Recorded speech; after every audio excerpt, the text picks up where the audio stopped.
Greetings, GameCola faithful, and welcome to the GameCola podcast. This is podcast number 131, nowhere close to done. And I am your host and podcast commander, Joseph Martin, joined by... I'm Anna Bryniarski. I write for GameCola sometimes. I'm Dan Conlin. I wasn't late. Who said I was late? And I'm Alex the Jeddy Jedraszczak, your editor-in-chief for GameCola.jed. And it's a podcast. It's not just me this time. Isn't everyone really psyched about the fact that it's not just me a second time? I don't know. You did a pretty good job. Yeah, actually, yeah. It was I think we should all just leave. Okay. Well, now it's just me again. No, I can't. I cannot. It was hard. I don't know if you could hear myself. I don't usually lose my voice over the course of the podcast, but that one I was like, I have to stop because I can't keep talking. Because when you're by yourself, you can't just like stop talking and let other people handle it for a while. Yeah. So we've got some video game news and discussion for you today because this is a video game news and discussion podcast, the GameCola podcast. And guys, all right, look, I know we all know about Sonic, right? There was the Sonic movie, there was a character design, and it was dumb, and we're going to talk about it. We're going to talk about it. I made fan art. But I can do you one better. I have a story that is a tale of the ages. Does anyone remember the video game City of Heroes? No. Yep. I have a vague recollection of this. Is this the online game? Yes, it was an online game. There's also Champions Online. Okay. Which is different, but also made by the same people, but also considered to be worse. Okay. Oh. So, very similar in structure to City of Heroes, but is a different video game. Okay. So the story goes that it was an MMORPG, or at least an MMO. I didn't actually play the video game. And it was by... Hold on, I have notes on this. This is a story, and I have notes so I tell it right. Did I not write down the developer name? Oh no, this is already starting. I have it pulled Wikipedia up somewhere. NC Soft, or at least the people who own the rights to the game. And it was shut down in 2012, and no one was ever able to play it again. Oh. Or so they thought. Oh. Okay. Because in secret, for 7 years, a secret project was in development to keep the game alive. And it was just found out about, like, a couple weeks ago. What? I saw that, and people were angry that no one told them. Yeah, so we'll get to that. So, okay, so around when this happened, there was already another project being worked on for the game Tabula Rasa, which I have no idea what that's about, but it was also closed by NC Soft.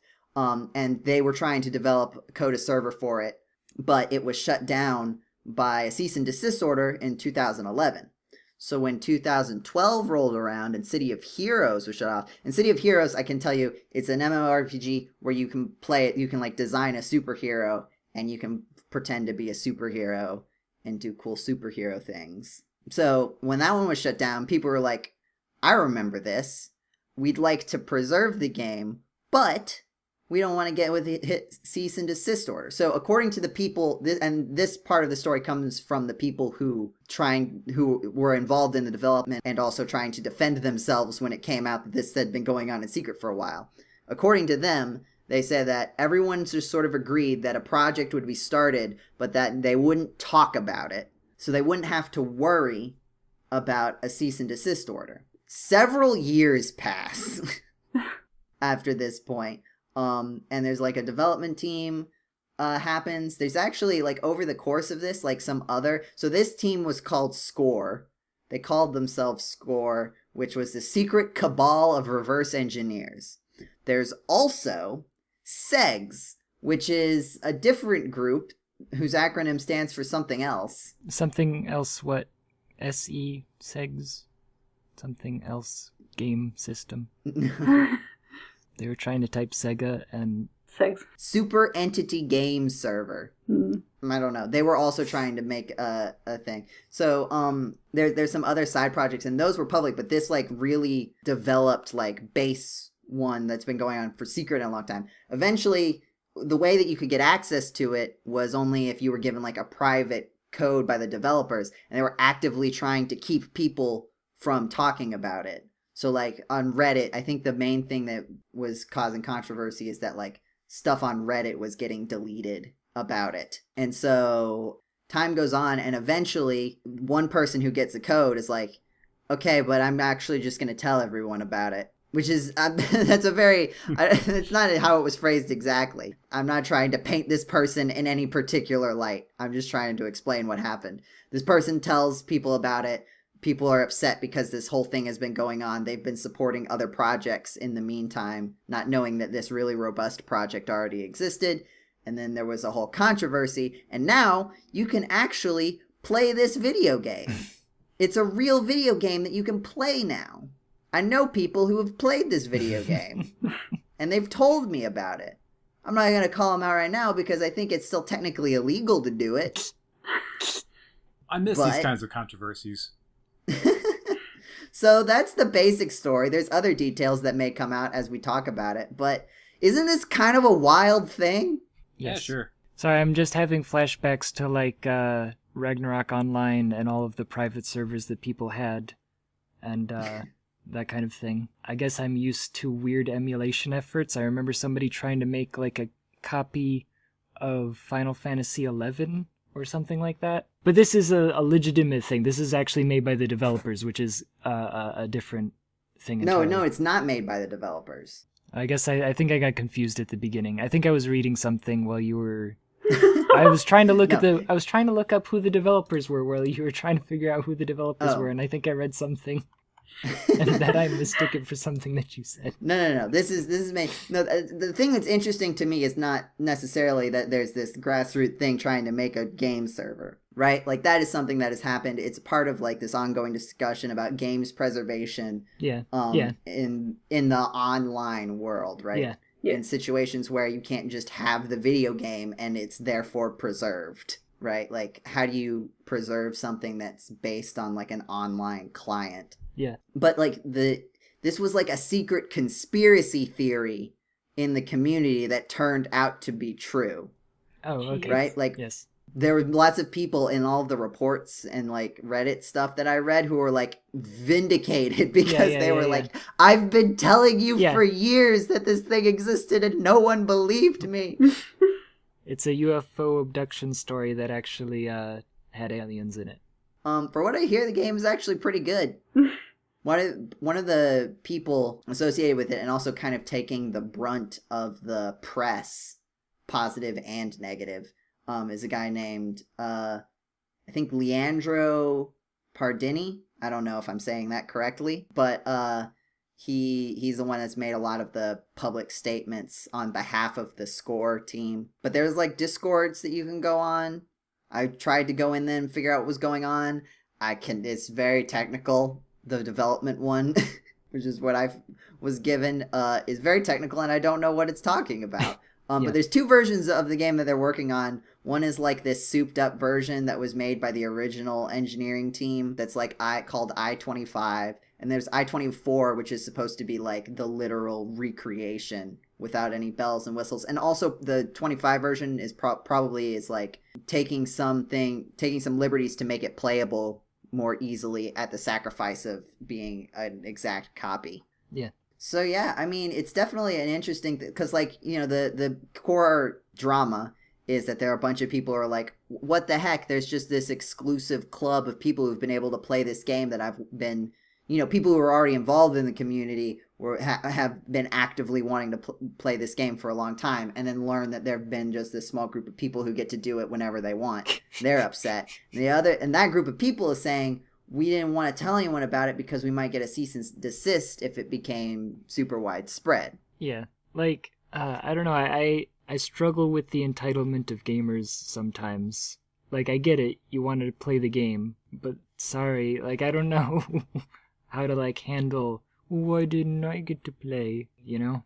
Yeah, it's just like, I can sort of see, like, at the very beginning, obviously, yeah, of course, like, it has to be secret because of this whole situation. I think the general perception was that, like, the way that you got in wasn't because you were at this point. Oh, I see. People were being let in not because they were associated, just because they knew the people that were working on it, and just because they didn't know the right Reddit people, they didn't get to play. It's not, which I mean, again, like it's a weird situation, and I think it's one of those things that probably like the secret part of it probably started out noble, and then also maybe sort of became this kind of like exclusive club. Yeah.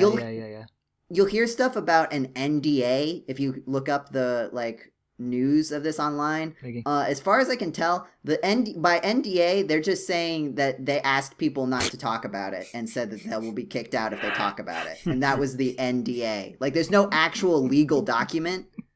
They just said don't talk about it, but they keep calling it, like people on both sides keep calling it an NDA. Okay.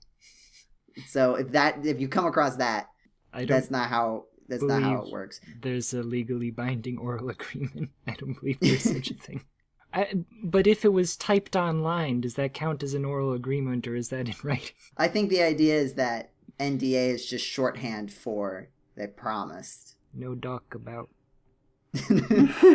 Yeah, I don't know. I guess part of it is like I'm not coming from a super relatable position on it because I didn't really play any. I don't know. As far as I can remember, I didn't really play many online games that like I didn't play online games, and so like the idea of a game that I cannot play anymore because it just doesn't exist isn't really something that has affected me before. Or at least the online games that I have played, I've gotten into recently enough that hasn't been an issue.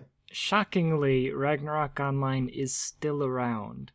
The original. Yeah, didn't we have one podcast where we kind of just explored it for a while? Or am I thinking of Final Fantasy, or is that the same thing? I know we've talked about both of them. We watched a live stream. Yeah. That's four players standing in a circle. Yeah. Okay, that was Final Fantasy 11, which apparently is also still around, which there are times when I look and I see that I still have the CD for Final Fantasy 11, and I consider it every once in a while.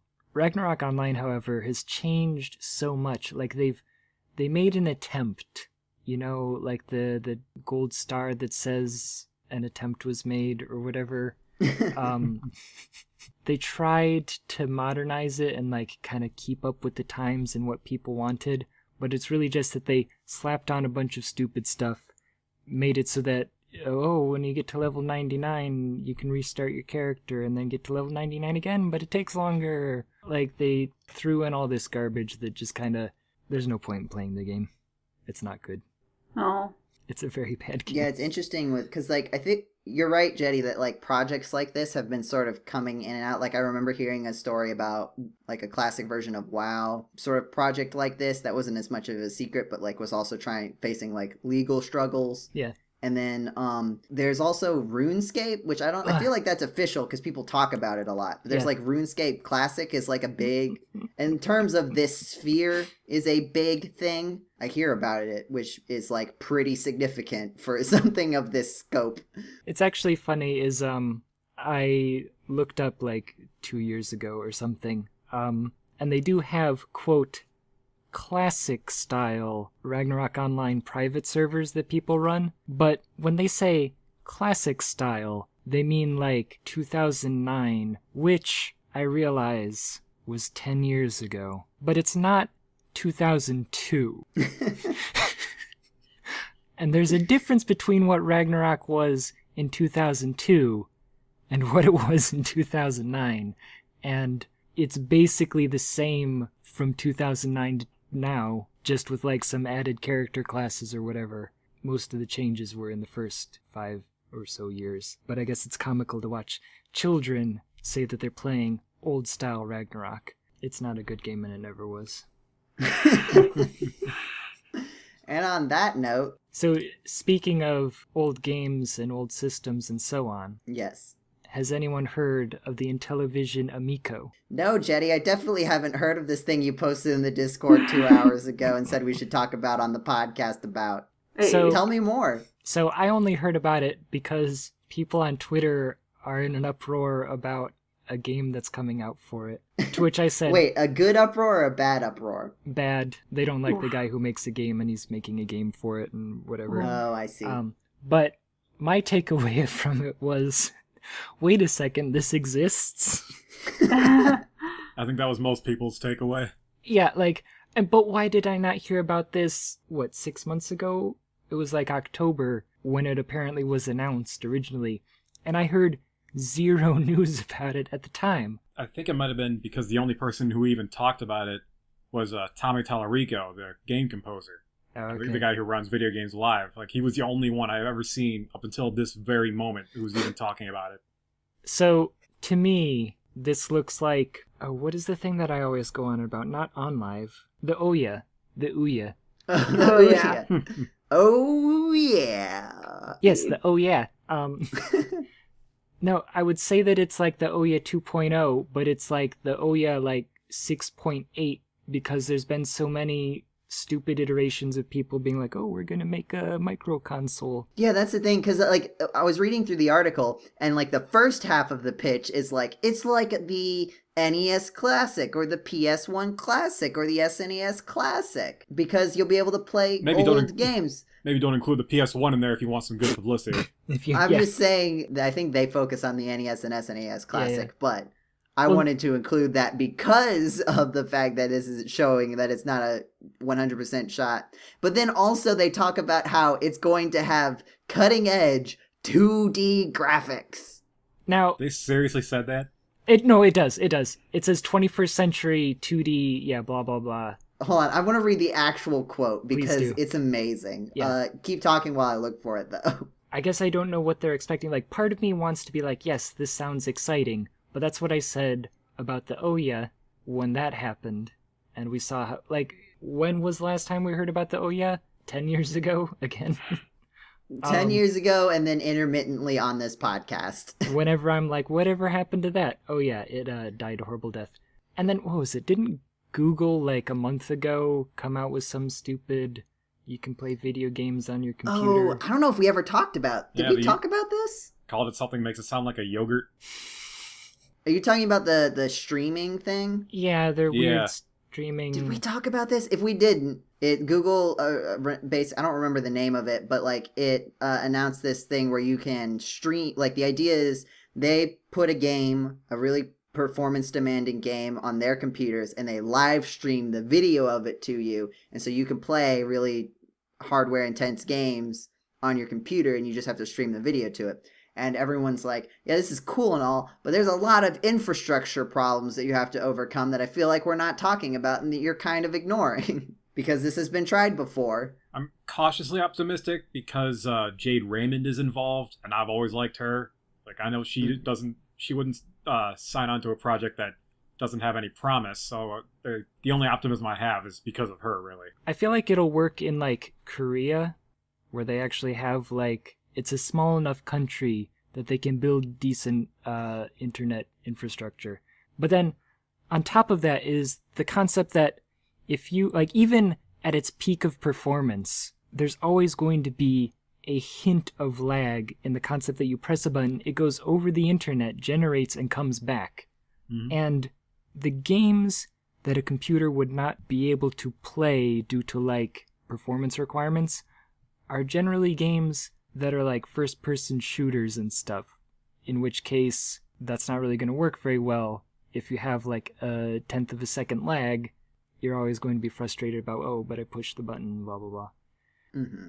The only thing that I would add to that is just like, if any, like the idea, I think that people are, I don't know if Google really said this or just people talking about it have said it, but Google has enough data centers, at least around the US, that, you know, there might be one close enough that this is mitigated as much as possible. Like, in terms of, like, if anyone is going to pull this off, Google is a good candidate because you need, like, crazy infrastructure. Mostly just having servers, like, all over everywhere. So that's the shortest connection time to get to that high-performance computer. And then, of course, that opens up a whole other thing about, like, how do you preserve games that no one ever actually owns and just gets a video feed of? Yeah. But I wanted to come back real quick to where we started this and read the quote for this console. This is from Engadget.com, their article on it, where this is the sentence. The games will be produced with what Intellivision calls, begin quote, state-of-the-art 21st century 2D image processing Wow. and graphics capability, end quote, and then Engadget goes on to say, whatever that means. Yeah. Okay. That's Blast the new processing? blast processing. Yeah. Blast processing. Guys, it has graphics capability. Wow. Dang. It is capable of graphic. Wow. That's When you look at the amazing. screen, there's going to So be glad. something there. Whoa. Oh, man, I don't think I can handle It's that. not the iPod Shuffle, guys. That is incapable of graphic. Jeez. This is capable of graphic. Look out, Zork. But yeah, so like they're also like saying that including all the old classic Intellivision games, which I don't even know if that's a thing. It may be. But they're also going to have games developed for this system, and like Jeddy, you've said, that's basically what the Ouya tried to be, and it did not work. Yeah, because people aren't going to make a game for a console that's not selling, so you're not going to attract people who are going to make games that will attract people to buy the system. So then no one buys the system, and then no developers make games for the system, and then no developers make games for the system, so then no one buys the system. And if it's like the Ouya, like what they're going to get is probably a bunch of mobile ports, and everyone who's that's can afford actually to get a console. Like I'll try to be understanding of people's financial situations. Yeah. But I feel like anyone who has enough money to purchase a console, especially a console like the Intellivision whatever, they probably would be better spending their money on a smartphone that can also play pretty much any game that's going to be ported to this console. Yeah, or like if you can afford the $150 for one of these, you can afford a used Switch. Mm-hmm. Oh, but actually, I do have an exclusive. This is only here at GameCola.net. Ooh. So everyone, scroll up and you'll see the original article that I sent you, and you'll see the picture of what the concept art of what this. If I may describe it, in case I can't figure out how to get this into the thumbnail image, or if you're listening on the app and so you don't have access to that, So it weird. looks like, imagine the Wii balance board. And then imagine if in the center of the Wii balance board were two mid-2000s iPods with like the screen up top and the big circle button down below, Yeah. which I'm guessing are Intellivision controllers, but it's all white. And I'm pretty sure the Intellivision was black because it was the 90s, and I feel like they didn't do bright white back then. It was the early 80s. Yeah. And it This was wood. the early 80s. It was wood and like gold plating. Okay, yeah. I have one. It was not this. It was not this. And also, by the way, I believe what you were trying to explain is a foot massager with two first generation iPads on it. Oh man, now I have to Terrible. figure out how to get That this is the first picture that generation. you've- Holy crap. Forgot about those little clicky buttons I on the was sides. close. I was close. You were very Jenny. close. Awful. I do appreciate the Wii footboard thing because the Wii balance board, because I think it's that's definitely like the aesthetic they're going for with their thing, because it's also got the light blue. Like this is like has Wii written all over it. Yeah. Like this looks like all of the Wii knockoffs that existed back in the day, because they use the same like bright white with blue with like light blue light up accents. I actually Which was tried like a different one with a foot bath because it has the blue, but it does not quite That's so come much across as better. You clearly. keep saying that. The only thing I can think of when I see the design is like in the world of WALL-E, the Pixar movie. Like that's probably what bedpans look like. all right. I can't put all of these in the thumbnail. Yes. Yes, So you can, you're gonna and have to you go.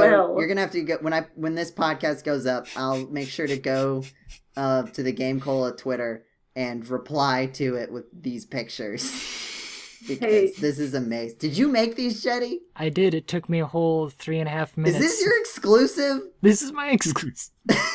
I'm sorry. I lied to you. Well, it is it is technically an exclusive. I didn't say that it had anything to do with real. I'm so happy. This is a good podcast. Also, now This now is that a I'm great looking podcast. at them again, they look like faces. Yeah, they kind of do. But okay, Unblinking. so here's the deal. The original Intellivision, it had like a telephone keypad above a weird it's basically what you see, the like little rubby pad like for a directional thing. Mhm. Like it wasn't like a D-pad where there's like discrete directions. It was just like you can press anywhere on this circle and it vaguely tries to attempt to determine the direction you wanted to go. And then there was numbers, like a telephone keypad, and they've replaced the telephone keypad part with a touch screen for some reason. Huh.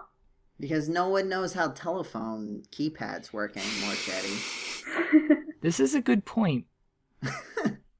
I'm only half joking. Yeah, no, I mean, when you say it that way, actually, it makes a bit more sense. But all the same, I mean, it's still like any telephone, like even the touchscreen is shaped like the old telephone keypad, so but it's now, kind of a moot point. now I'm trying to figure out, because I had read before they were saying that they had the old style Intellivision directional pad thing. They said that it had 4 buttons on the controller, and what I'm picturing in my mind is Super Nintendo controller. And what it is instead is the volume and power buttons on a phone. Yeah. Oh, like on the side. Yeah, they're weirdly on the side if you look at the real picture, not my rendition of what I imagine. No, I can see what you mean. But how are you supposed to play like that? You can't use those buttons while you're playing a video game. Yeah, like at most, because like if you're holding it with your hand, you've got your thumb on the left, which can hit, I guess, 2 buttons, and then one on your fingers. Or like, maybe right thumb on that little circly rubby pad thing, and you got your left thumb on the left side of the thing, and your right index or your left index finger on the other side of it. How are you supposed to play this? You don't. I didn't say. You marvel. I'm spitballing. Yeah, no, and like this is what I'm trying to figure out now that I've looked at it again. Like I never thought about, the ergonomics of it or whatever. Neither did they. Yeah, apparently. I'm trying to think of Also- it sideways or something. Go ahead, Joe. Who is this for? That's a Who great wanted question. this? Who was like, you know what I really want? The Intellivision. A console for which I think every video game is probably the most easily accessible online. And I'm trying to think if they made an Intellivision flashback. Do they even own the rights to their games still? Maybe this is like a producer style. It's good, like it has to flop so they can do like an insurance Oh, scam thing. yeah. Tax, How- get a tax write-off. Have they been making games since then? Well, hold on. What is it, Mattel? Or something? Because it's not its own company. It was by Mattel, the toy company.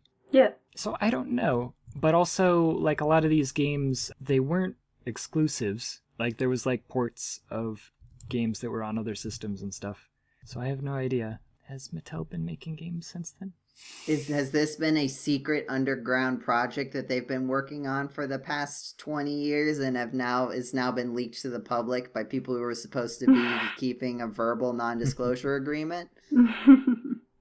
I think it's more likely that they thought about having an Intellivision classic, and then they were like, well, but what if we're going to go to the expense of making a system? no one will buy this. We need to put other things on it. Yeah. And then for some reason, nobody else in the room said that's a terrible idea. I just want the foot massager with the 2 iPods to be real. Everyone knows sound is best absorbed through the feet. That is very much not correct. I don't know. I've seen Last Airbender. That's Toph. That's how wait. Toph did not it. sound. That's sound waves.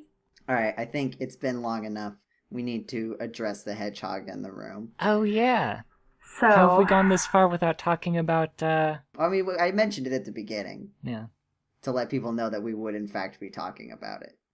Because I don't know if this discourse is going to be tired by the time this podcast comes out. That happened once with the Smash Brothers thing, where I put I think it was a Smash Brother. It was like Smash Brothers, like, is it or isn't it a port?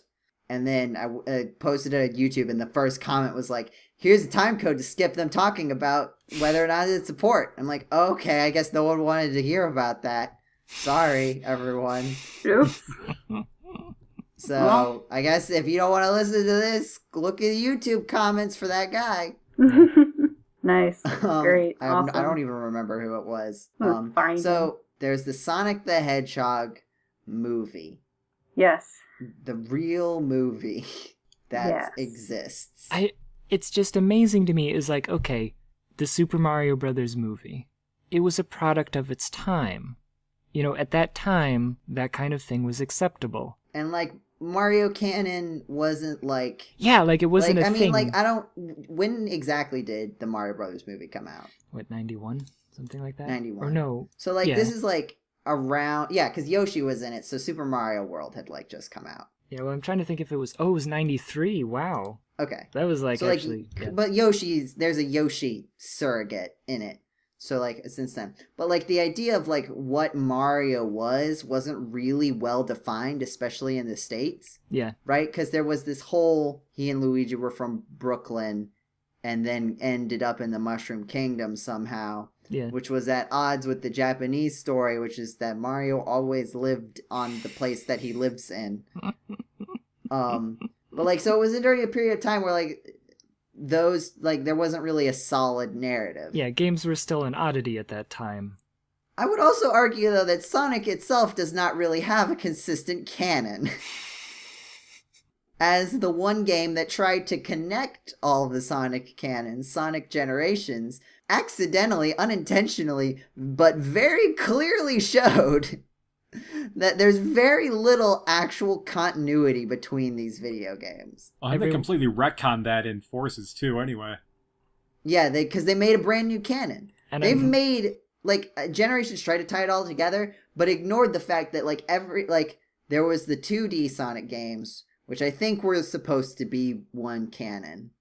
Like, up through Sonic CD. I don't know if that was the last one before 2006, before the fateful year 2006.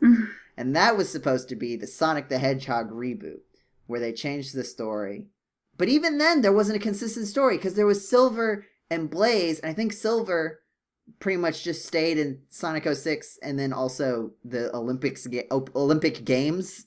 Silver was in those. But Blaze the Cat, like, had two completely different backstories, because there were also the DS game Sonic Rush, where she just had a completely different backstory to the one that was in Sonic 06. And then, after Sonic 06, they completely abandoned all of that. Oh, no, there was also... Right, no, sorry, I forgot. How could I forget Sonic Adventure? Those two games were their own canon. Sonic Heroes was also in the Adventure canon, I feel like. Because they... And Shadow the Hedgehog, which didn't make any... Shadow the Hedgehog itself contained 10 different canons. Where does the cartoon show fall into this? Which cartoon show? Which one? There were two. Which Jeddy? Which one? Kids. Those Jeddy. Even that one was a part of two separate but simultaneous ongoing canons in Sonic Television. Where the only consistent element in them was Jaleel White. There's the Sonic the Hedgehog, affectionately referred to as Sat AM, because it was on at Saturday mornings, so it's called Sat AM because I think the actual show is just called Sonic the Hedgehog. Then at the same time, there was a kid-friendlier version of the Sonic the Hedgehog television show called The Adventures of Sonic the Hedgehog, which had the Sonic Says sections that it's so famous for. Where that's it's like, no good. Yeah. Kids, don't jump in washing machines. Every year, at least one child does this. That is something that Sonic actually says. Like, every year, someone thinks that this is a good idea, implying that this is such an important thing because one person gets this bad idea every year. After that is Sonic Underground, where Sonic... It has two siblings invented for him called Sonia and Manic, who, if you take the first syllable of the first one and the last syllable of the last one, is Sonic, which means that there's Monia? Who's Monia? I don't understand. Was that a big reveal? I hope so. Then there's also their mother who's crying but can't meet their children, and they play musical instruments and they have different voice actors when they sing, and that's a completely different canon.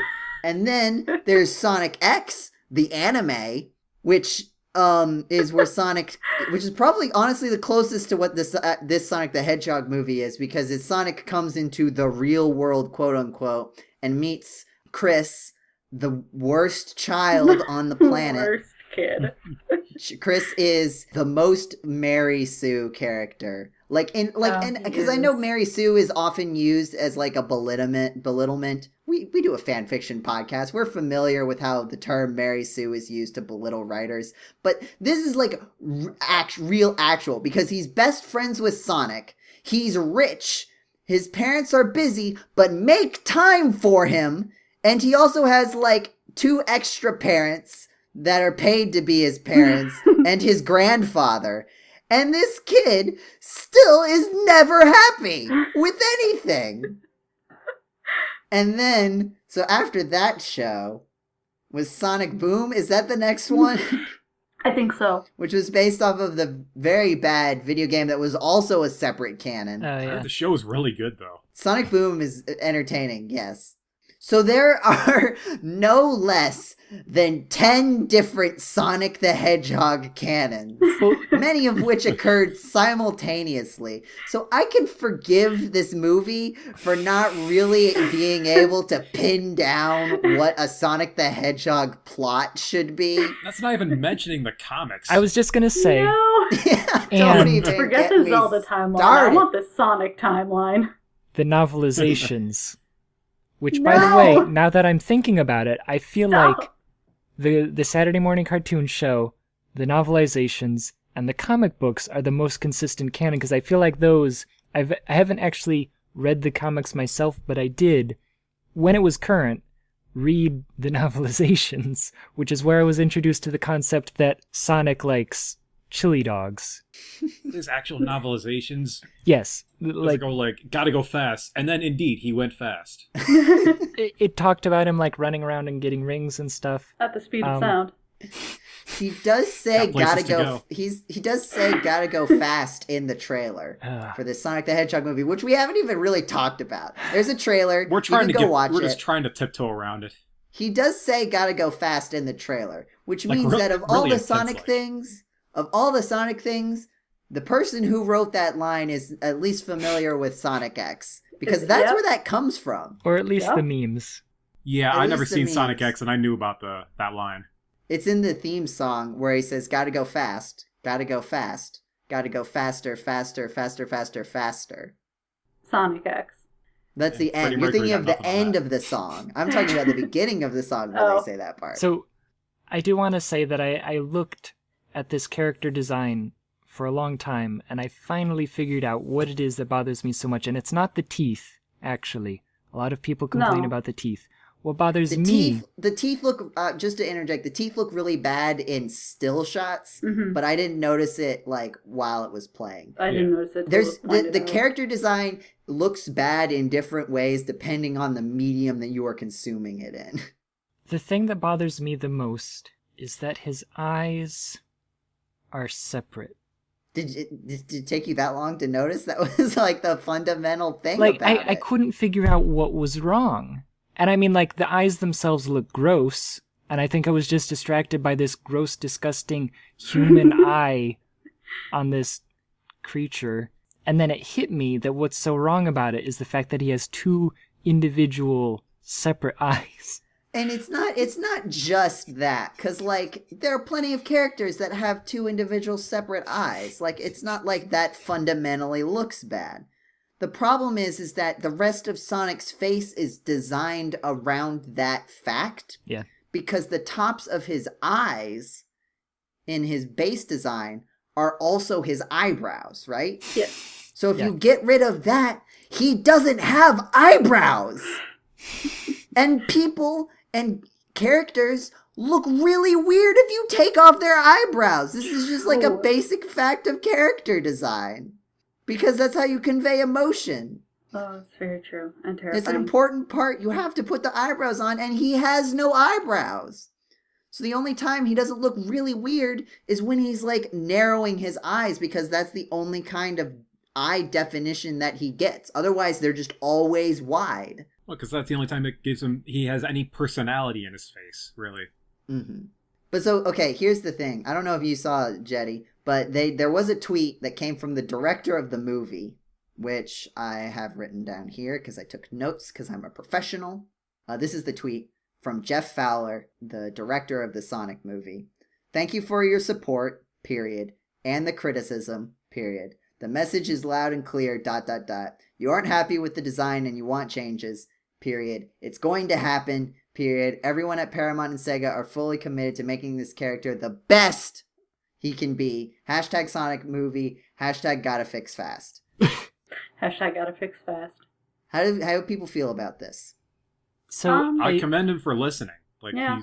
he's like listening. He's engaging with the fans. I do also appreciate that since it's a 3D character, they can just go back and just replace all of the 3D art with a new model. Mm-hmm. And it's just about rendering it all again. Yeah, Yeah. like they There's don't have to reshoot anything. They just have to re-render with a new model. Well, I mean, and that's putting it a lot more simply than it probably is. Cause I mean, yeah, but stuff like sight lines. And like one of the things that I've seen, and I don't know enough about animation to be able to say whether or not this is true, but people are saying that like the way Sonic has been animated is through motion capture. Yes. And so that's part of why his design has, like, there's certain elements of his design that are based around that, because it has to be able to be easily modeled with motion capture. Yeah. So like certain proportional things kind of have to work out. But so there's two narratives that I can picture being behind this tweet. The first is like the director and the people behind the movie are like constantly saying, this design looks terrible. It needs to be better for the original design. And the studios are like, no. We know what we're talking about. This is what it needs to be. We're not giving you any more money. This is the cheapest way, but it also works. And then the backlash happens and everyone is like, see, we have to do a better design. And the production company, the people who are made them do the weird design are like, fine, we relent. Clearly everybody hates this. The other narrative, actually I'm going to do three, because I want to do the one that I don't think is going to happen, but it's fun to talk about, is that this is a conspiracy. They've always had a better model. Yep. And that was my first thought. They did the bad one so that everyone would talk about it. Yep. And then improve it, because people still probably wouldn't have liked the real one in this conspiracy theory. But if it's better than the bad one, then there'll be less jokes about how bad it is. Everyone will be like, oh, well, it's okay. It's definitely better than what they had before. Yep. So, which means that it's a very easy fix because they've already been prepared to do it. I don't know how you can budget that.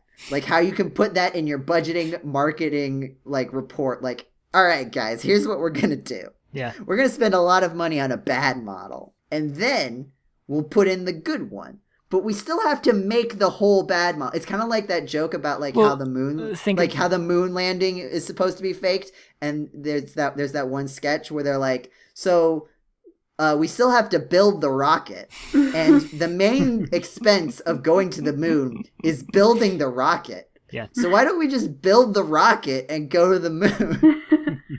Like, it's kind of like that, where if the reason to not have a great model is because of costs, the solution to that isn't to also spend money creating a bad model to use. well, I think the last one is like the most boring one, where they're just going to make a few minor tweaks to it, which most movies do anyway. Yeah.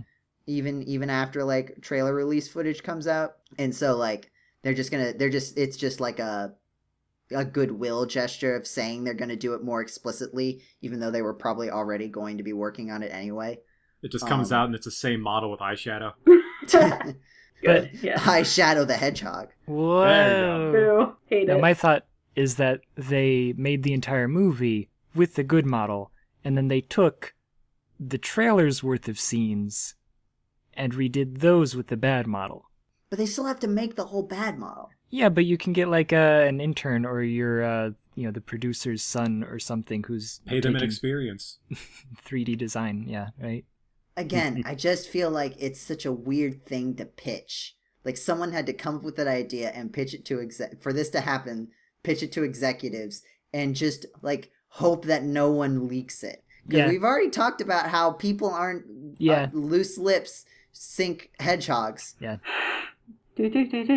There's also, like, there's a lot of focus on the design. There's also, like, a lot of other just elements of the movie that people don't like. Like, the fact that, I don't know, it seems like the plot isn't very good. Jim Carrey seems to be phoning it in. Yeah, that's the thing. People are like, Jim Carrey is going to be carrying this movie. Yeah, Jim carrying this movie. Whoa. And, like, I will say he is probably one of the best parts of the trailer. But also, like, I've seen other Jim Carrey things, and this is not, like, you know, the work. This is not the work he's going to be remembered for. No. Like, he's just a good actor. And can I also say movie. that as much as I like Jim Carrey, I don't know about him in this role. It's weird. It's also, like, it's trying to be, like, a backstory. Seems to be the implication of, like, how Eggman met Sonic. Because, like, there's also the shot, because at the very beginning, he only looks vaguely like Eggman, but then, like, the final shot of the trailer shows him, like, with the bigger mustache, and the colors are, like, more accurate. Yeah. What I think would be interesting, this is here's another conspiracy theory I have. Keep them coming, man. There's 2 Eggmans in this movie. There's Earth Eggman, and then there's Sonic the Hedgehog world Eggman. Because Sonic the Hedgehog is explicitly from some other world. Because he says that he's going to have to save our world. This is a good point. He tells the human guy that he's saving his world, the human guy's world. Which means that he's from a different one. So if there's 2 Eggmans, and there's... Eggman. Eggman. Thank you, Jeddy. That would be something. Is this also kind of the plot of Sonic X, though? Like, isn't it? Isn't it? By the way, if I Am the Walrus is not in the soundtrack anywhere, I'll be mad. Can we discuss Gangster's Paradise? I'd rather not. Who made this decision? Who selected this? They were like, you know what? Popular children's video game, Gangster's Paradise. The thing is that movie trailers just, I think, that's just what you do now. You put in... Every movie trailer, Gangsta's Paradise. No, not... Yes. It's gotta be some pop song. I got all excited because at first I thought it was Amish Paradise. Paul said the same thing. We are cousins after all. Now all I'm thinking of is Thomas the Tank Engine. Yes. I knew you'd like that, Anna. Oh, I appreciate it so much. Can we talk about birds yet? I'm ready to talk about birds. What do you want to say about birds? In defiance of my wishes. Well, I want to remind everyone that Hotful Boyfriend exists because Noted. I told a coworker about it today. Just unprompted? You were just like, hey, you know what? I think you need to know about this. No, I forget what we were talking about, but it ended in me talking about dating. Like, I played dating sims for a little while. For a solid little bit, and, An undisclosed period of time. I feel like the time period was like a year and a half. And then it ended with me talking about Hotful Boyfriend and how just crazy it is. It's not the craziest thing I've ever seen in my life, but, like, it just gets weird. And it didn't need to do that, but it did. And I don't know why. What was this person's reaction? You're asking me to think about something that happened, like, 7 hours ago when my head is just not here. You brought it up! I did. So just kind of like, okay. I was like, just play it and date all the bird boys. I don't know if he's actually going to date all the bird boys. I feel like it was part of, like, the dating sim renaissance, where dating sims sort of came out of this, like... Because I feel like before, the association of dating sims was, like, the, like, you know, anime, tropey, probably very problematic relationships. Yeah. What are the buttons you need to do to make women like you? Yes. And, like, that was the main association. And as it should be, because that's still, like, the same thing. Okay, I shouldn't say that because I don't play them very much anymore, but, like, what buttons do I press to make this guy not hate me? I mean, it is part of the formula. Yeah. But, like, I think with Hatoful Boyfriend, like, the idea is that the premise is ridiculous enough that it doesn't carry the same weight. Mm-hmm. It is so ridiculous that, like, you can't ignore the fact that it's a game where, like, weird things are happening, as opposed to, like, an actual like, here's the thing, it's not an actual simulator because you cannot simulate the dating of birds because that's not a real thing. I'm very, Anna, in the interest of your safety, I'm very sure. I don't know about that, Joe. Jeddy, in the interest of your safety, I'm very sure. And this should not be challenged, or I will have to delete this podcast. And this has been a pretty good podcast so far, so I don't want to delete it. But I would like to say that I was rereading my review of the game, and I just got very angry. I remembered I did a lot of angry tweeting when I finished the game because I was emotional, and I forgot there's an ending where you can just start a kick-ass biker gang with this other ladybird, and it's just the best ending. There are no other good endings. It is just that one. That makes me happy. I'm glad that's there. That makes me happy. Yeah. You have the option of either, like, taking a summer job and helping rekindle love between this kick-ass ladybird and your boss, I think. Or you just meet her and you just form a biker gang. And it's great. Honestly, that's the best ending. There's no death, no emotion. It's great. The other endings have that. Man, I need to replay that game, and then for next month's podcast, I can just go off about it. Joe's not going to let me on the next podcast. The Anna and only Anna podcast.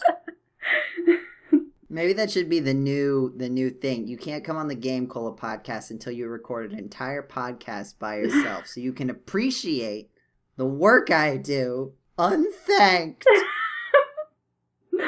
Hey Joe, do you want us to thank you for... No, okay. The time has passed. It's too late. I'm already broken. We have a fan question from GameCola superfan McBall. I'll never know how to say that correctly. She's told me. Yep. It has been revealed to me, but I have forgotten, and I apologize. We're sorry, MacBall. So, there's an imaginary future. The video game industry has fallen, and all video games, big and small, have been destroyed. But a time capsule dating back to our present day is found containing some video games and consoles. This time capsule was buried by the GameCola staff members. Which video games and consoles were put into it? So we can each put in 2 games, and the consoles are just like... The idea is mostly the games, and we don't have to worry about the consoles. Like, the consoles that are needed to play the games will also be provided. And also, important, our choice will affect the future of video gaming forever. My goodness. So I, if you can imagine, would put in Crystalis. Oh. Along with your translation. Yes, you would get the complete collection of the original Crystalis. But then if I tried to put in Crystalis for Game Boy Color, wouldn't that be 2 games? Oh. Yeah, it has to be 1 game. I thought that they said I'm each gonna get cheat 2 though. games. Here's Jeddy. Here, let me tell you my plan so that you can also know how to cheat the system. Let's see. The good thing about Mega Man is that there's a million collections. Oh my god. So I have a lot of options. I think I'm so mad. I'm trying to decide because the anniversary collection goes up through 8 and also has the Power Fighters and Power Battle. So that's a lot. But the Legacy collection is better because the controls aren't... The Anniversary collection maps, like, the buttons weird. I think jump is B and shoot is A, and that's just really unnatural for me on a GameCube. Maybe it's better. I think it's on other consoles, so we could just put it on a different console. So yeah, I think I would put the Mega Man Anniversary collection on not the GameCube. And then I think I also got to throw in... I'm going to throw in Yoshi's Island, but for the Game Boy. Because I don't care what the nostalgia people say, the Game Boy version was a better version. It changed a couple things, but I argue that they are for the better. So those are my 2 things. The Mega Man Anniversary Collection on PS or Xbox, whichever one that exists on, and Yoshi's Island for the Game Boy. So, like a collection, if that counts, then If it's one game, if it's a game that has been released, you can't make up your own collection. Well, I mean, like, if it's 3 games, but they're released, like, in the same box. What do you mean, in the Mass same Effect box? Trilogy. Is it 3 separate discs? I think it's, it might be all one. Does PC count? I guess. Yeah, does PC count as a console? Because I was thinking about that as well. Yeah. If so, then yes, it's all in one. I feel like, here's the thing. The spirit of the game, I don't think you could say, here's my PC with every single NES, SNES, da-da-da-da-da ROM on it. Yeah, my game is DOSBox or something. I think that would be against the spirit. Well, I mean, aren't we going with, like, legitimate releases, though? I mean, I put in the Legacy, the Anniversary Collection, so anything that's like that, I guess. I don't know. I'm not McBall. I didn't make the rules. All right, well, I'm going to assume that the Mass Effect Trilogy is acceptable on PC because it is all in one disc. Okay. And also Okami. Which one? Well, I guess the original PS2 was fine. Are the other ones, like, better? Like, I don't know if the other ones have, like, updated graphics or anything. No, not really. It looks better on PC just because it's you can play it as a high resolution, but it's largely unchanged. Because the only other thing is, like, with the drawing, I know, like, on the Wii, like, people kind of liked it because you could point instead of using the control stick to draw with the paintbrush. That's true. I actually haven't played the Wii version, so I can't really speak from experience there. I'm just going by the ones I've played. And I would assume it would look as graphically good as the PS2. Because I thought the whole point of the Wii was that it was like a generation behind, but it still looked as good as the previous generation. I think it still looked a little... I mean, I think the Wii looked better than the GameCube. It was just sort of like... I think it was as good as you could get without HD. Pretty much, yeah. So I guess now if we are including PC, then could do the PC version, straight up HD there, because that game looks gorgeous on high resolutions. I know, because Diana told us which games that she likes, so I'm gonna guess whatever Ace Attorney collection has the most games in it, and Hatoful Boyfriend. So Anna, you're covered. Yeah, no, also. I was thinking about that. I was like, oh wait, Diana already put Hatoful Boyfriend. No, I think between everyone at GameCola, I think Ace Attorney would be covered. Oh, absolutely. Yeah, I guess we're also including people who are not present. If the extended staff counts, I could probably get all of Mega Man in there somehow. I was also gonna say is Paul's game, Awkward Steve, was featured at the Smithsonian.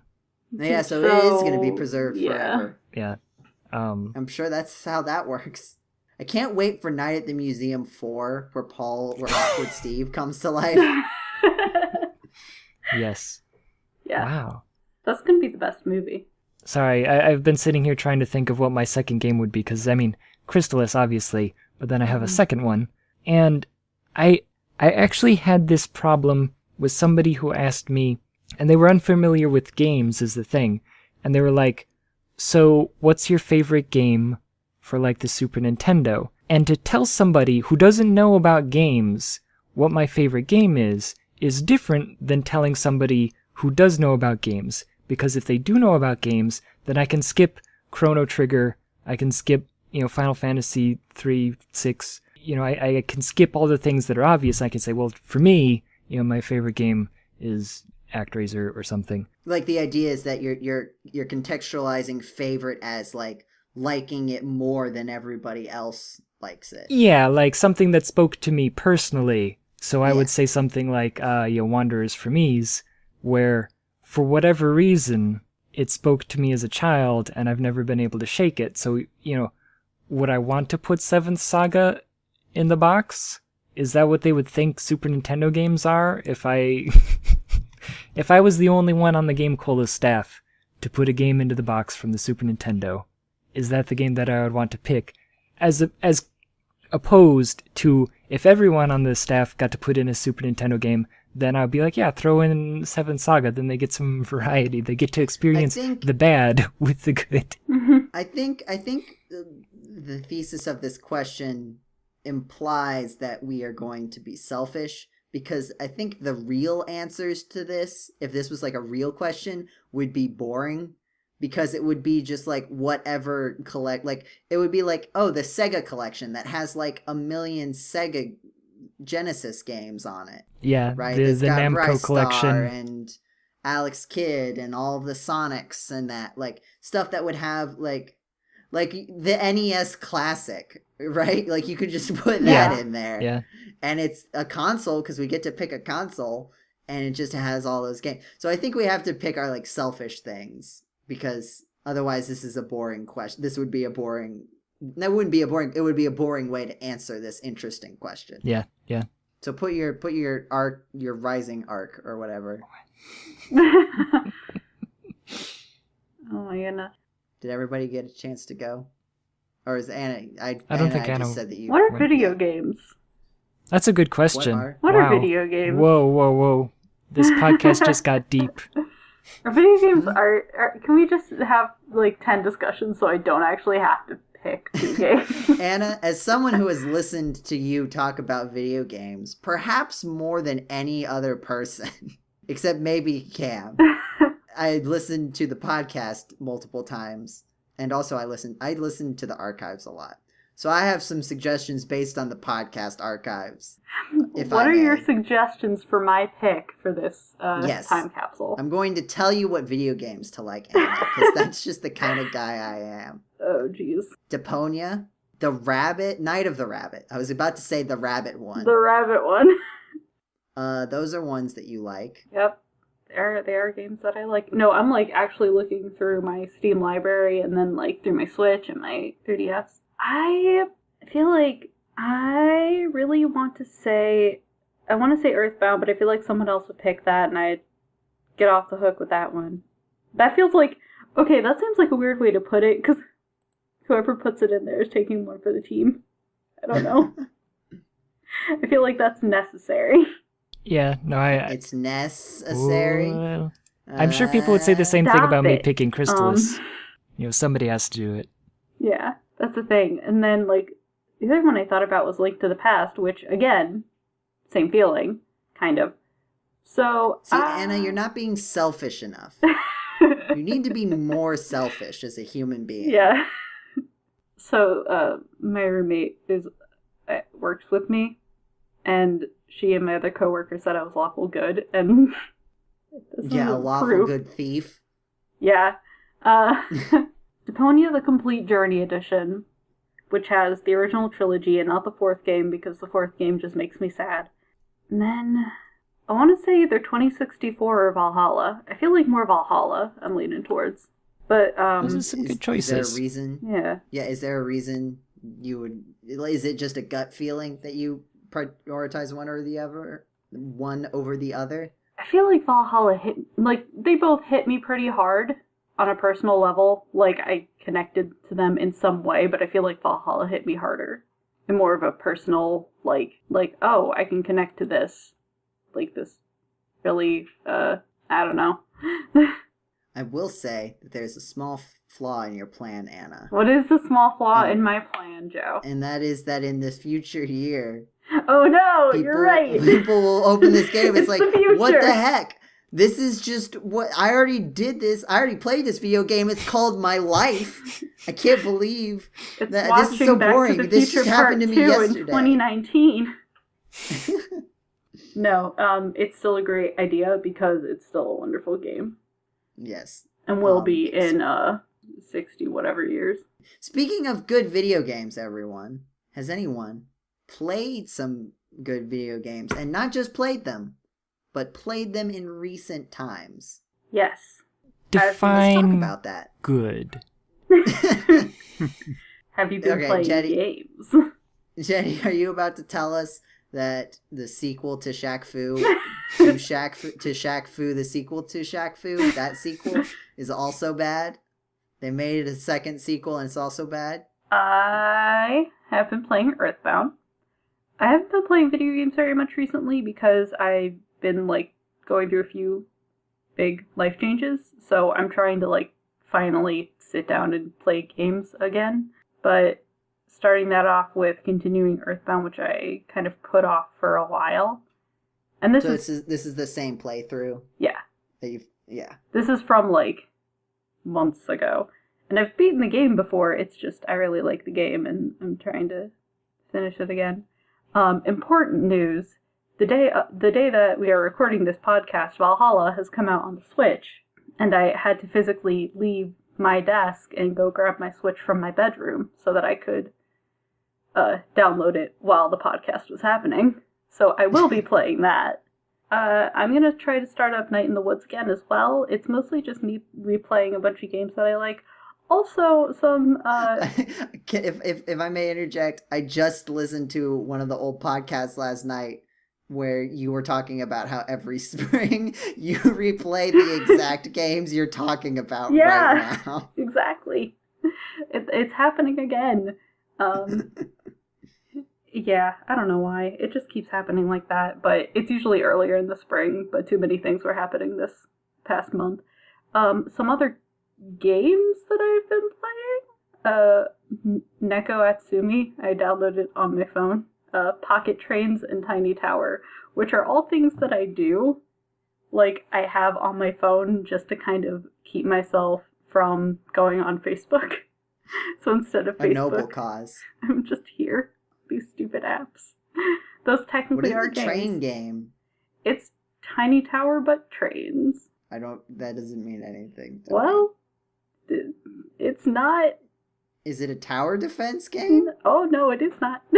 I'd say look it up, because it is just making a tower big and putting people in it and then giving them jobs and making your tower bigger and getting more people. So it's Sim Tower. Sure. But is it a train instead in this game? And you go horizontal instead of vertical? The train one is different because you're just building your train empire. I'm making this sound a little more interesting than it actually is. It's not interesting at all. It's just kind of a waste your time app that you check like once in a while. And then Neko Atsumi is just cats, and that's like the best thing. I've been playing Curse of Monkey Island too. I've been playing Unavowed, which is by the same guy who made the Blackwell Legacy games, and it's good. I just keep not playing it because I get distracted. That's been my life recently. Has anybody else played a video game? I've been into, anyone heard of the Legend of Heroes Trails of Cold Steel series? Mm-mm. No. Sorry. Okie dokie. Well, it's sort of don't think it's a long-running series, The Legend of Heroes, but they've got like 3 different like sub-series, or a few different sub-series. There's Trails in the Sky, and I already played those, and then I'm working through Cold Steel right now. Unfortunately, only 2 of them have been localized, so I gotta wait until 3 and 4 come to the States. But Cold Steel, at any rate, I would recommend for anyone who's a fan of the Persona games. They've got a similar vibe, at least especially the first one, because it's in a school setting, and there's an emphasis on maintaining relationships with all your party members, going on like small missions with them and stuff like that. It's pretty cool like that. It's still also very much a JRPG, and charming in a weird, looks like a PS2 game type of way. Like even the most recent ones still do. They even have like the animations are like straight out of PS2 era. But it's charming, they're fun to play, and it sort of scratches that itch that I can only ever scratch by playing like Persona or BioWare games. So is it kind of like the social JRPG genre where like there's like the actual like really the straightforward JRPG like battle system, turn-based battle mechanics that is then broken up by like cool down quote unquote sections where like yeah, that's exactly it. Yeah, where like you get stat boosts and like character interactions and go to the shop and it's like on a daily schedule sort of thing. Yeah, at least the first one. The second one's a little more fast and free with all that, but overall it's not as involved as the Persona series, but it makes sure to prioritize taking those breaks every once in a while in between to talk to everybody and get to know your party members, because I think like the main rule of this whole series is talk to everybody. And that's all I got. Hey Joe, do you play video games? Yes, I do. Cool. Sometimes. I haven't played anything new. I download Monster Hunter World. If you've been on the Discord, you've seen me talk about it a little bit. I downloaded it to see if my computer can run it. It cannot. Oof. It just like I sometimes get the Capcom logo to show up, and that's about as far as I can get. My laptop is over 5 years old, so it's not super surprising. But I'm planning, and I kind of always say this, but this summer I really mean it. But I'm planning on getting like a more powerful desktop, at least a desktop that isn't 5 years old. And so I kept it, even though I still kept the game because I want to play it on that. Hopefully in time for the awards, the summer year-end awards that are coming up. Oh, yeah. Because it is a 2018 game. I checked. So that's on my list. I've also been looking, along with playing Tetris 99 in my off hours, just because it's a thing to do. I messed around with some of the new Nintendo Switch Online games that came out. Punch-Out just went up on there, and that's a lot of fun. I played it once at MagFest, the one time I went, like a few years back, on a Play Choice 10, and it was a lot of fun. I could not get past Soda Popinski yet. It's very hard. Hey guys, old video games are hard. Hey, you're the Mega Man guy. That's your own fault at this point. No, look, don't even get me started. Mega Man is only hard because either A, people only play Mega Man 2, which the castle stages are designed poorly and have bad difficulty in them. And so they think that. Or they don't play with the special weapons, which is the point of the game. And I don't want to prescribe how you play your video game. It's up to you. Options are good. But special weapons are in the game, and I feel like people should use them. Because, yes, the game is hard if you don't use special weapons, but I think it's a lot more accessible if you do use special weapons. Anyway, that's my little Mega Man rant. What was I saying? I was talking about Tetris 99 and Punch-Out. Punch-Out is hard. Kid Icarus is hard. Oh, the new the Mario Lost levels was also put up, which I had never played before. Ooh. And I remember the story, of Mario 2 in America, where they said Lost Levels is Mario 2 in Japan, and then Japan said, no. They're not gonna like this game. It's too difficult. I will say, it is more difficult than Mario 1. It has the thing where you try to do the same shortcuts that you did in Mario 1, and it's like, actually, bad. This is a bad secret. You thought it was a good secret? It's a bad secret. It's the worst secret. And then I wanted to talk about this a little bit, but there wasn't really a whole lot to talk about. With Nintendo just released a patch for the console and then also the individual games where they put some VR stuff in it. And I don't have VR, so I can't actually see how that works or anything.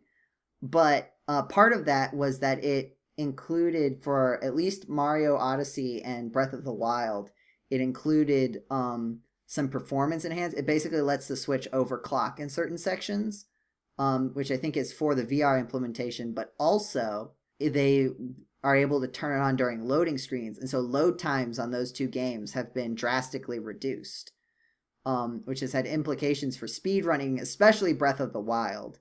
Because one of the issues with the Breath of the Wild speedrun is that there are ways to travel across the giant map really fast. But if you travel too fast, the game doesn't have enough time to load. And so it freezes everything as it loads the next area. And now those wait times, and then also going into shrines and stuff, has been reduced. And Mario Odyssey has also had some of its load times reduced between levels. And so it's it's kind of been a bump to speedrunning now, because now you can play the game faster. But part of it with Mario Odyssey is that Mario Odyssey speedruns have always run on the earliest version of the game, because there's some clipping things that you can do and some skips. You can skip the first moon, for example, but only in the first version of the game. But now that there's these loading times have been reduced, for Breath of the Wild, it's definitely this is the category to play now. Mario Odyssey, I still haven't seen. I've been trying to find anyone saying anything about it, but as far as I can tell, it's mostly people saying this will have implications for Mario's Odyssey speedrunning too, but they don't really know as much because it's having a bigger effect, a more noticeable effect on Breath of the Wild. But I've been thinking about, because I went on the speedruns.com for Mario Odyssey, and I've definitely beaten some of those times just casually speedrunning the game in the car. Like when Mario Odyssey came out, I watched the speed runs because it's about an hour, so like it's something that like you can kind of just have on in the background, and it's interesting. And so like I knew the routes well enough that I think I definitely did it in under 3 hours, which would put me on the leaderboard, which is kind of crazy to me. I think the leaderboard for this game is a little forgiving too, though, which might be part of it. Because there's like over 1,000 people on the leaderboard, which isn't the case for all of the speedrun games. But I've been thinking about doing it just because like I think I could definitely get on the leaderboard. Not on a super great place, but be there. Maybe on the GameCola Twitch, I will do some Mario speedrunning because people like watching that, it seems. So we'll see. I've been messing around. Like I haven't done a run in a while, and I still haven't, but I've been messing around in the game, like with the routes, just getting used to the movement again because it's been a while since I played. But yeah, that's where I've been. So yes, I have been playing Blaster Master Zero and Blaster Master Zero 2, because if you recall the NES classic Blaster Master, because I'm sure everyone's familiar with the opening. I mean, most of us experience this at some time in our lives, where we're staring at a frog in a jar and then suddenly it jumps out of the jar and then eats out of the container of radioactive fluid that's in our backyard and then jumps down a giant hole that just happens to have a tank in it that then leads to an underground planet of some sort. Yeah, it's just a rite of passage. Wait, is the person in the Blaster Master tank a frog? No. You chase the frog down there. Okay. You chase the frog down, and then you find the tank, and then you just suit up. An average, teenage white male, just happen to fit into the suit that for the tank pilot. But yes, they merged this story, the original American tale, with the original Japanese story, which was a more generic space adventure plot of some sort. So now I feel like they kind of and this is a silly thing, is there was no story, there was no plot within the game itself. It was one of those, you read it out of the manual and that's the story. But they have all the story in the game now, and I feel like they kiddied it up. You're studying this creature that like crashed on Earth or something, and then it leads you into this underground world where they have an explanation for it now, is that in the past, there was like a disaster or something that forced humans to live underground, but then they came back to the surface now. But the frog takes you down into the ruins, and that's what the underground world is. But there, you find... So they're just trying to make it Undertale. Whoa, there's there's monsters down there. I appreciated that they kept a lot of the game design from the original game and the mechanics and stuff, like switching between like a side-scrolling 2D and like a top-down 2D. But yeah, you go down into the underground thing and there's the tank there, which now has your like robot girlfriend in it. Wait, was there an old robot girlfriend? No, like... You said, like, has your robot girlfriend in it? Well, like, I was supposed to know what you were talking about. No, previously, like, in the previous game, you just go down and you pilot the tank around. But in this one, the tank comes with, like, a robot girlfriend who you have these awkward... Eve. Jason. Yes, Eve? Or, no. Jason. Yes, Eve? Well, no.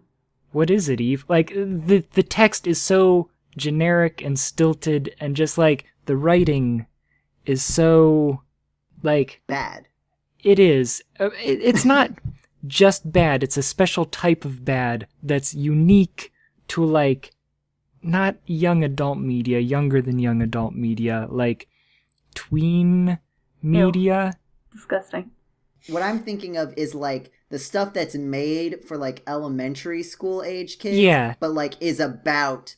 teenagers. Exactly. Yeah. Yes. Yeah, that weird... It's about a elementary school child's conception of what it's like to be a teenager. Yeah, no, exactly. And yeah, you basically hold hands with your robot girlfriend. Now, what gets me is the ending, like the very ending, like after you beat the game ending, suddenly everything kicks in and they just leave it there. Like, stuff happens that's like, whoa, where did that come from? I'm no longer holding hands with my robot girlfriend. What is going on? Now, I'm gonna show you guys something because Blaster Master 02 came out, which was what led me on to realize that there was a Blaster Master 0, and I'm a little concerned at the direction that Blaster Master 02 is going. I haven't played it yet, but let me, give me 1 second to give you the link. She has her own Know Your Meme page. Good. Oh no. There's a character in this game who has large melons. Oh my god. They are green. Oh, I like she this is a picture plant in the girl. Bottom left. I like this picture in the bottom left. That's just like a normal character. The Game Boy looking one? Yeah. Like, and see, the thing is that I'm curious because I can't tell if she's a good guy or a bad guy or who she's supposed to be and how this is going to factor into your relationship with your robot girlfriend who you hold hands with. So I guess I'll let you know next month what happens in Blaster Master 02. So this is a new game. Yes. Basically, I was looking at new games in the Nintendo shop. Like, I was just scrolling through and I was like, oh, Blaster Master 02. And I was like, wait a second, then that means there's a Blaster Master 0. And Blaster Master has always been, like, one of my favorite games, so I just went back and I bought both of them. And then the only news that I've seen about Blaster Master 02 since its release is there's a new character. The one that I just showed you. That I sent you the link to. It looks like that she might be a boss, because it seems like she's in a compilation of different bosses that they're fighting. Oh, really? No, like, I don't want any spoilers. Oh, sorry. I mean, that's know, fine, Jeddy. but like... It's a complete mystery to me what this character is and what this game is even about. I guess the thing is that... Will there even be a blaster or a master in it? Who's to say? Yes, I imagine there will be blasters. And masters of those blasters. And perhaps 2 of them, or 0 of them. I am also curious to see how they tie in... Because again, I haven't actually played the second one at all. So I'm curious to see how they tie in the very end of the game. After the end, they have like a scene of like what happens.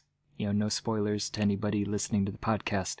But yeah, things get serious and then they just leave it there. So I'm wondering how they bring it all back together.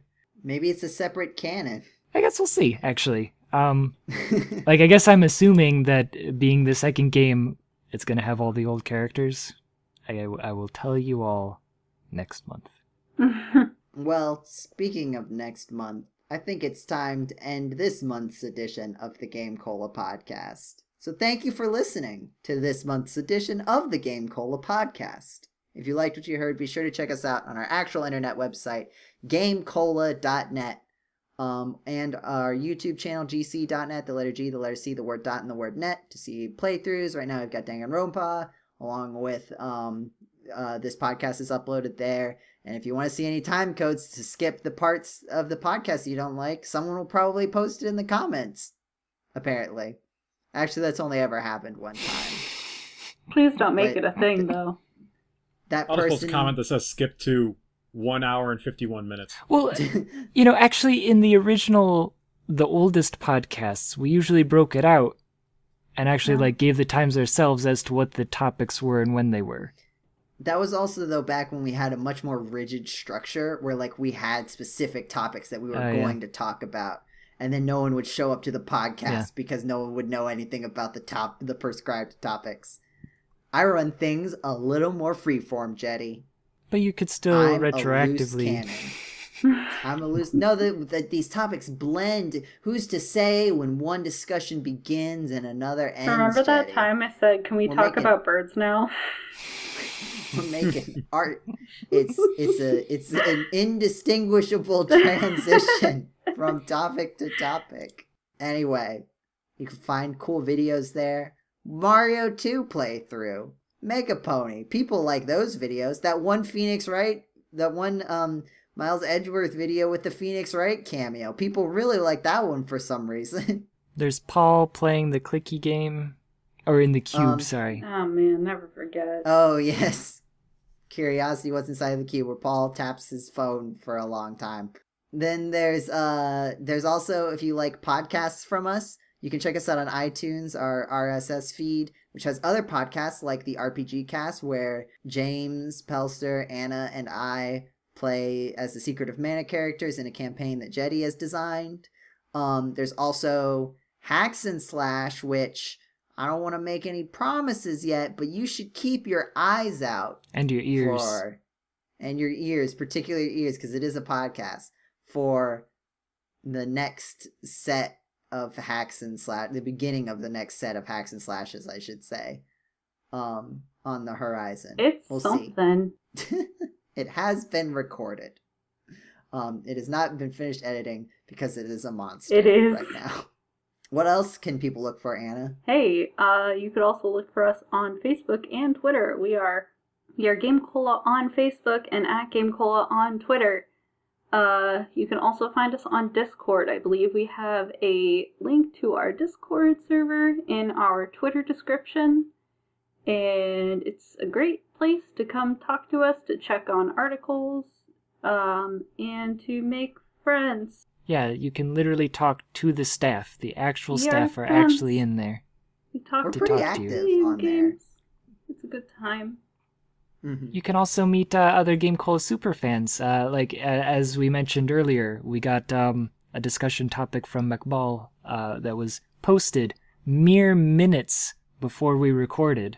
So if you want to get that last minute question in, you got to be on our And if you want to share the podcast with your friends, you could, first of all, rate and review on iTunes. That really helps us out. And also, you can tweet about the podcast using hashtag #TheGCPC. Guys, you can't laugh every single time I say the GCPC. It's a real hashtag. It's a good one. It is a good one. I spent a lot of time on that hashtag. I had to do research, realized that just regular hashtag GCPC was already taken. Oh yeah, I forgot about that. You guys always mock my hard work. I do so much for this podcast, and no one appreciates it. Appreciate Joe 2019. Thank you for listening. Hashtag appreciate Joe 2019. Hashtag this the edition of the GCPC. GameCola podcast. See you next month. Whenever time you're listening to this, we appreciate you. I appreciate you. Thank you, Have a good everyone. one. Thank you. Goodbye. Bye. Thanks, bye.